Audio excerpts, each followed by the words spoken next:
Hello and welcome back to Marvelous Videos. Today we will explore another origin story that would have literally brought hell down on us if she had not been stopped. Any guesses? We will enter the mysterious world of Gamori, also known as Hellboy's half-sister. If you ever call her his sister, we're sure she'd wake up from the dead to curse you. That's Gamori, someone so filled with hatred against Hellboy that she tried killing him when he was just a little boy. Gamori's persona brings a new level of nuance to the Hellboy realm. She emerges as a captivating and nuanced antagonist in Hellboy's narrative. Her turbulent connection with Hellboy and the consequences of her actions keep us wanting to know what it is. Honestly, that makes her so evil when it comes to her half-brother. But that's not all. The Hellboy universe has much more to offer. Gamori's persona serves as a mirror, reflecting Hellboy's complex nature and his moral difficulties. Now, without further ado, let's dig into the enthralling story of Gamori from the ongoing Hellboy saga. This is going to be one hell of a ride, so buckle up. Before we go into our explanation, we have a very small request. If you like our content, please support us by subscribing to our channel. This is a small click for you, but for us it means a lot. Thank you, and let's begin.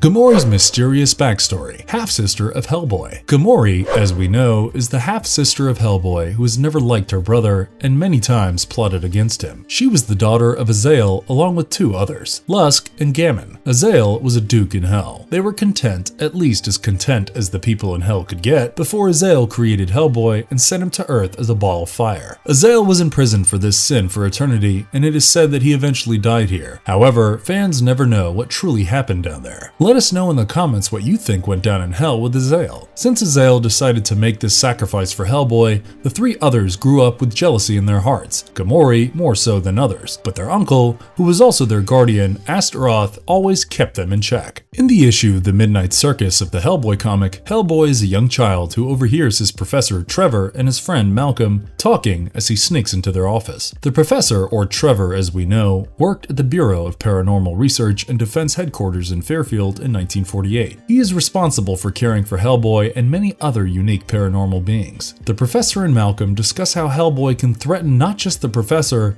but the whole of humankind due to his powers once he grows from a boy to a young man. The professor tries to reason with Malcolm, suggesting that he is still just a kid and that though he has an animalistic side, he is more human than us. Still, only part of this conversation is overheard by Hellboy, saddening him. He escapes from the Bureau soon after and runs into the forest. He feels sad that he's treated like he's a kid and much more, that he will become a threat to everyone. After exploring the forest for a while, he smokes under a tree. A clown comes near this place, playing the drums and drawing Hellboy's attention. He sticks a flyer for a circus close by and leaves. Hellboy finds a flyer for the circus and just like a kid, he gets excited. What he doesn't know just yet is that it is a trap by Gamori. Gamori convinces their uncle Astaroth that Hellboy is too powerful to be left alive. To test this circus acts as a ruse. When Hellboy wants to go, his uncle convinces him to watch another act by Pinocchio. Things get out of hand when Hellboy is threatened with different scenarios and toyed by Gamori to know his true power. She doesn't stop. She keeps going and tries killing Hellboy, her hatred getting the better part of her. This is where his uncle stops her. Her uncle, Astaroth, gives an ultimatum to Gamori that as long as he lives, she will never be able to harm Hellboy. She's displeased, but mutters, "As long as you live," promising a comeback in the comics. With this, Hellboy returns to the professor, who is searching every nook and corner for Hellboy in the dark. Gamori isn't satisfied and continues to keep her eyes out from time to time at Hellboy. She is convinced that he shall remain a threat, especially when he comes of age and returns to Hell, where he can fight to become the heir in the kingdom down in Hell. Gamori's fateful act, the destruction of Hell's heart. Years pass and Hellboy comes of age with time, and his destiny awaits. One fateful day, he is killed with his heart ripped out and presumed dead on Earth, making his way down to Hell. In Hell, he meets his uncle, Astaroth, and his two brothers, Lusk and Gammon. The two brothers are convinced that Hellboy will want a share of their rights and try to kill him. Astaroth interferes and kills one of the two brothers. This leads to a showdown, none of which was caused by Hellboy himself. They fight all they can to secure their spot in the kingdom, but all of Hellboy's kins, his uncle, and his half-brother die in battle against each other. However, before dying, Astaroth mentions Gamori as his half-sister. He also talks about Hellboy's father Azael, imprisoned just because he created Hellboy and sent him to Earth as a ball of fire. The brothers had always blamed him for choosing Hellboy over themselves, and their uncle's principles and protection often met their jealousy, stopping them from harming Hellboy. This is where Hellboy learns how complicated his life is, and what awaits him is no less complicated. Gamori learns about all her relatives' deaths and blames Hellboy for everything. She regrets listening to her uncle and not killing him long back on Earth. She decides to call upon the Araneas. Araneas are gigantic insect-like bugs who believe in offering justice. Think of them as 3 vengeful deities who punish men for infractions against the natural order. Any victim seeking justice may invoke the Araneas curse on the perpetrator. These are dangerous and do not stop until justice is served. These do not find culprits of their own, as this is rare. Someone usually summons them to provide justice, but it can backfire if their culprit is innocent or they have been fiddled with. Gamori calls the Araneas on Hellboy. When they check Hellboy's blood, they find him innocent. The Araneas put Gamori on trial for lying to them. Araneas give the premonition to Hellboy that she will be released soon and will follow a pool of blood inside the Pandemonium, where she will find the Lord of Hell, Satan, dead, killed by no one else but you.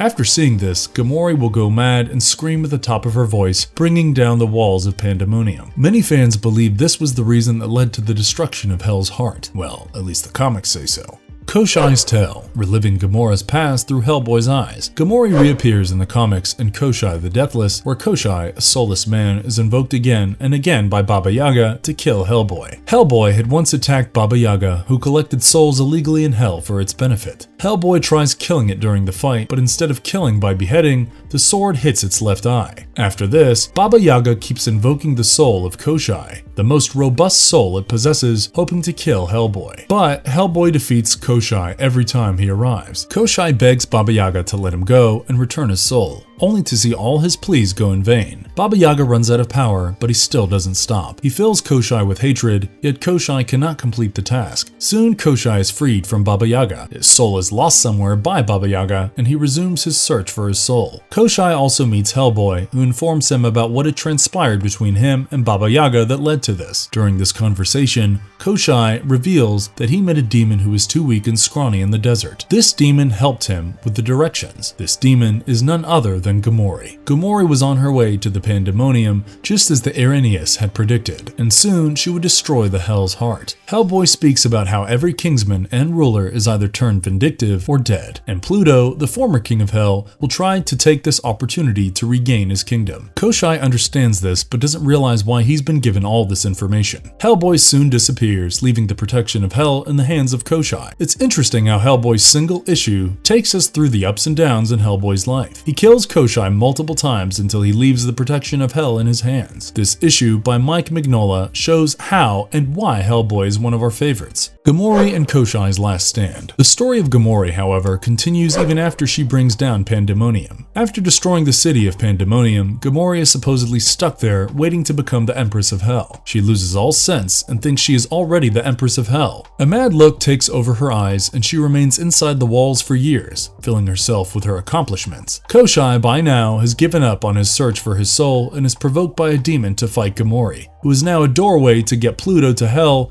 and make him the ruler, bringing chaos and disorder. Koshai isn't as convinced, but his boredom brings him to the shore. On his way to Pandemonium, a witch gives him a ring and a sword for this mission. Like any typical hero beats villain story, this story unfolds with Koshai fighting 2 giant creatures before making it to the Pandemonium. Knowing Koshai's history as a dragon slayer, this part is a cake fight for him. Koshai informs Gamori that Pluto is taking advantage of her to bring down Hell, but her madness has gone beyond logic and reason. He tries to bring her back by reminding her that they had briefly met while searching for the pool of blood that led to Pandemonium before she brought the walls down, but Gamori does not recall. When Koshai talks about Hellboy, Gamori is agitated and talks about the injustice she always faced because of her half-brother. She started attacking Koshai, which ultimately led to her death. This is the last we see of her, and her end was inevitable, as she had become increasingly delusional and a doorway to bring Doomsday down in Hell. That's how bad it can get, folks. A Doomsday in Hell. That is, if she's left alive.